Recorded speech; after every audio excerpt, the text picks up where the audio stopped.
know those games that are everywhere in the world and you acknowledge their existence but know nothing of them? That's kinda me with Shantae.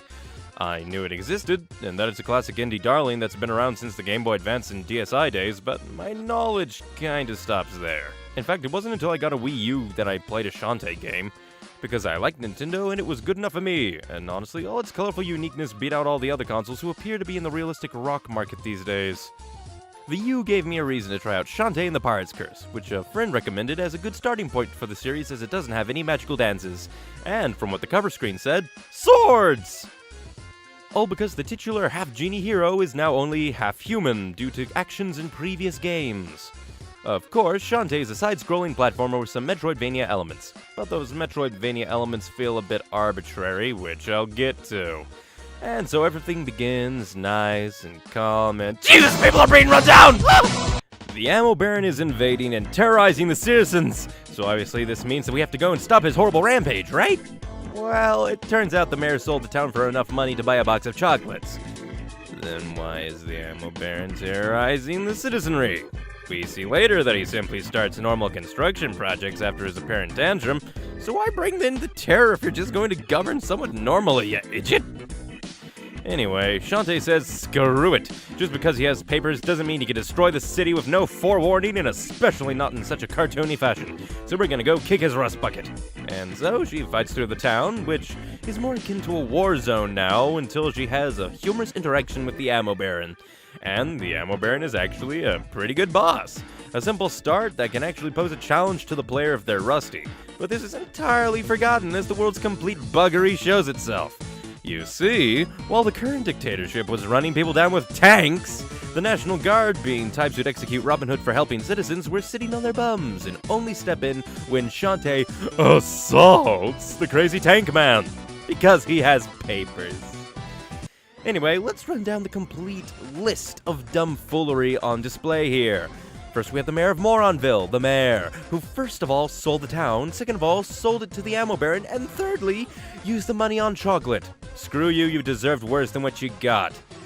Then we have the guards, who think being the mayor of a town equals complete and utter power and dictatorship, believing these rules are more important than the well-being of the citizens of the town itself. So much so, Shantae's only weapon, her hair for some reason, shall be taken away so she may shake her hair back and forth no more. And it might be for humorous reasons, but all this scenario does is cheapen the world and make it seem to be filled with cloud cuckoo landers. Like we've been thrown into the looking glass and the Red Queen is taking off our head for stopping a bloody rampage by the Jabberwocky. Only that makes more sense than this game's plot so far. Now, it may seem that I'm bashing a small facet of the game, but I just don't understand why any of this happens. Why do the guards have to throw the book at Shantae? Why does the Ammo Baron terrorize the town before simply going on to do semi-legit mayor stuff? Why does any of this happen when all of it is mostly pointless? Shantae's sentence gets overturned almost immediately, and only one minor thing relevant to the plot hinges on this farce. So all it does is make everyone else look like an idiot and annoys me in just the wrong way, especially since there's no humorous payoff. Because the act itself isn't funny. Look, the Ammo Baron did nothing wrong by terrorizing the citizens.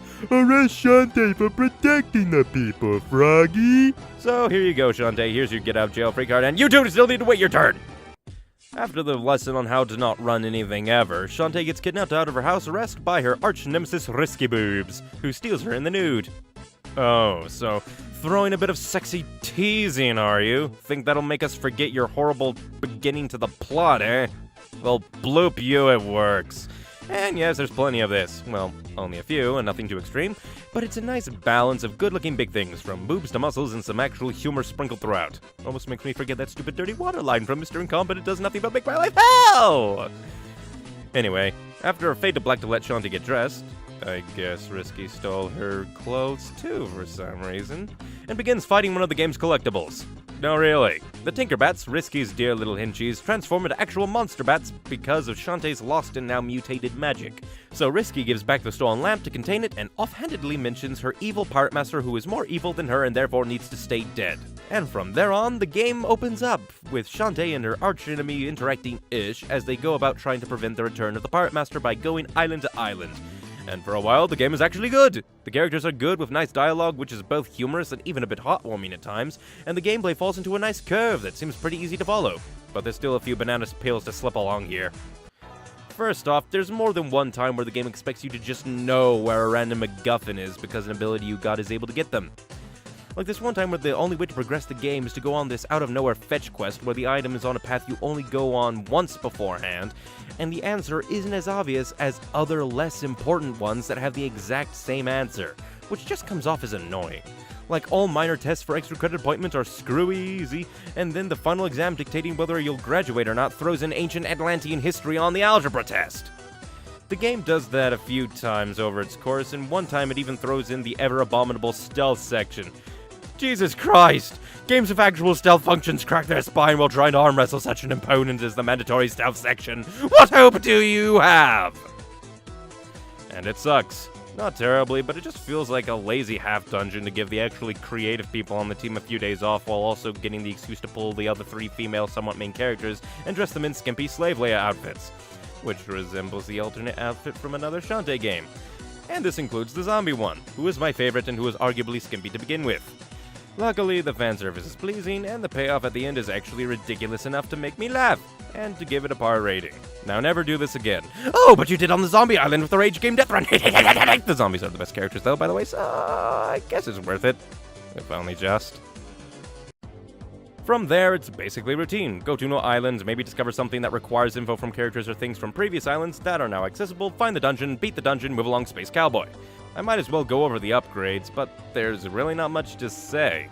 They only really work for exploration and only work inside their respective dens of evil, and they lack versatility. Take the gun. It's a gun. Guns do some pretty hardcore stuff. Shantae's gun does this. And its upgrades does this. Why have it be a gun? Speaking of that, why doesn't she use the sword? Even if her hair is her weapon of choice, first off, isn't that a genie thing? And since she lost all her genie power, yet she's the only hair slinger? She has the sword and outfit on the cover! Hell! You can make the stupid opening less stupid by having the guards put some kind of lock or something on her hair for the time before the trial. And then she gets a sword from Risky, and the rest of the game is her trying to do her duty on the run in spite of the law. But no, we got a derpity derp! Bah. But another thing that bothered me is, alongside the new abilities, you have upgrades, which you can buy back at the first town, but they are almost negligible for how much they help. And the actually useful upgrade of health is the other collectathon. 4 squids to a heart. Oh hell, the exchange rate has seen hell. But then you have damage and attack speed, which seem nice, but when you only do 1 more pip of damage, which isn't enough to shave off a hit on enemies, 3 upgrades in, you're better off spending your jewels on health potions, damaging orbitals, and temporary damage increases, which are far more valuable and even, I dare say, necessary in one boss fight. Speaking of boss fights, they're mostly normal fare, with only the first, middle, and final bosses having any actual personality, with everything in between being stock boss insert number here that justifies the dungeon item of the day. So I'll only speak off the middle boss for now. Squid Baron, returning from previous games, is a humorous reoccurring character in the overworld before breaking the 4th wall, saying he's doomed to be a midway boss forever. And he was the first boss to kill me. Outright. In a squash. Because he cheats! He pulls out power armor and heals in between phases, which is where the damage increaser comes into play. The only way to keep or outpace his healing is to smack him while roiding out on some exotic cuisine. Which I find a little annoying, but hey, he was the first non-bull difficulty spike, so kudos, Squid Man. Other than that, it kinda blends together. Go to place, do thing, get thing, kill thing with occasional quirky character conversation that all leads to the futility that was our quest as the Pirate Master came back anyway, even though we went through the dungeons of, or dens of evil as they call them. But the one thing that pisses me off to great degree is because Risky did almost nothing this entire time, gameplay-wise, she steered the ship, that's it, and gets kidnapped. And on her way out, she basically says, "Now go collect the rest of the Tinkerbell magic so you can get the good ending, bye!"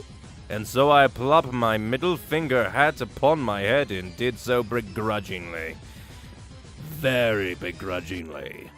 Mainly because it was quite annoying at times, and only one challenging one was actually creative, using multiple items in conjunction to get to it in an intuitive way. Other than that, it was busy work that broke the flow of the game. But the final level does that anyway, so it's double broken!